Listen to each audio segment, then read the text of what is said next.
Jésus-Christ est vraiment ressuscité et nous avons la garantie de la vie éternelle. Gloire à Dieu. Alléluia, alléluia, Hosanna.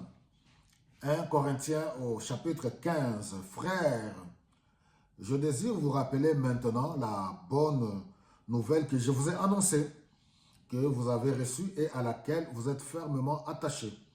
C'est par elle que vous êtes sauvés, si vous la retenez telle que je vous l'ai annoncée. Autrement, vous auriez cru inutilement.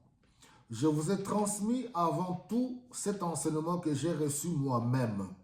Le Christ est mort pour nos péchés, comme l'avaient annoncé les Écritures. Il a été mis au tombeau et il est revenu à la vie le troisième jour, comme l'avaient annoncé les Écritures. Il est apparu à Pierre, puis aux 12 apôtres. Ensuite, il est apparu à plus de 500 de ses disciples à la fois. La plupart d'entre eux sont encore vivants, mais quelques-uns sont morts. Ensuite, il est apparu à Jacques, puis à tous les apôtres. Enfin, après eux tous, il m'est aussi apparu à moi, bien que je sois pareil à un être né avant terme. Je suis en effet le moindre des apôtres.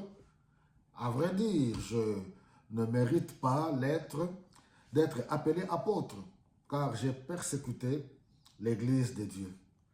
Mais par la grâce de Dieu, je suis ce que je suis.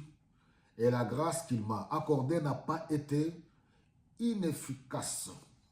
Au contraire, j'ai travaillé plus que tous les autres apôtres, non pas moi, mais la grâce de Dieu qui agit en moi, ainsi que ce soit moi, que ce soit eux.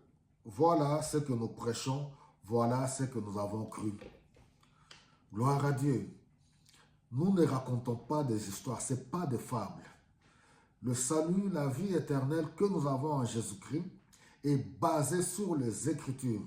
Paul est en train de relater ce qui fait le fondement de la foi chrétienne, de la foi en Jésus-Christ, oui, de cette foi qui nous accorde le salut, qui nous accorde la vie éternelle.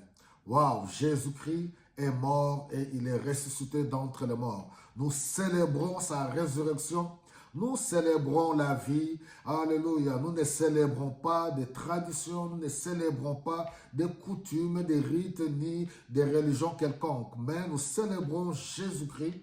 Alléluia, qui est entré dans le séjour de mort. La terre ne pouvait pas le garder. Alléluia. La terre avait l'habitude d'avaler. La terre a retenu Abraham. La terre a retenu David, l'homme selon le cœur de Dieu. La terre a retenu Salomon. La terre a gardé les apôtres. La terre a gardé autant d'hommes importants, que ce soit dans les Écritures, les prophètes. Mais la terre ne pouvait pas garder le roi des rois.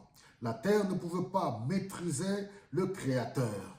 La terre avait en son sein celui qui a créé toutes choses, celui par qui toutes choses existent et subsistent. C'est pour cela que nous avons cette garantie de la vie éternelle. Notre foi n'est pas basée sur des fables. Notre foi n'est pas basée sur une philosophie quelconque. Nous avons cette certitude de la vie éternelle en Jésus-Christ, qui est le sauveur de l'humanité, parce qu'il est entré dans les séjours de mort. Il a vaincu la mort. 3 jours après, la terre l'a vomi. Dieu a envoyé, oui, la puissance du Saint-Esprit qui est descendu dans les séjours de mort et l'a ramené à la vie, et il vit pour toujours. C'est pour cela Paul relate chronologiquement la manière dont il est apparu aux disciples, oui, et à lui-même, qui n'était qu'un rejeton, comme il est dit. Voilà comment le Seigneur l'a utilisé puissamment. C'est pour cela que nous sommes dans la joie. Sois dans la joie, mon frère, ma soeur. Sois heureux, glorifie le Seigneur. Nous avons vaincu la mort. Nous avons la vie éternelle en Jésus-Christ. Nous célébrerons son nom. Nous le célébrerons toute notre vie, car la mort n'a plus de pouvoir. Le péché n'a plus de pouvoir. Le diable n'a plus de pouvoir. Il les a tous dépouillés en mourant à la croix, et il est revenu à la vie.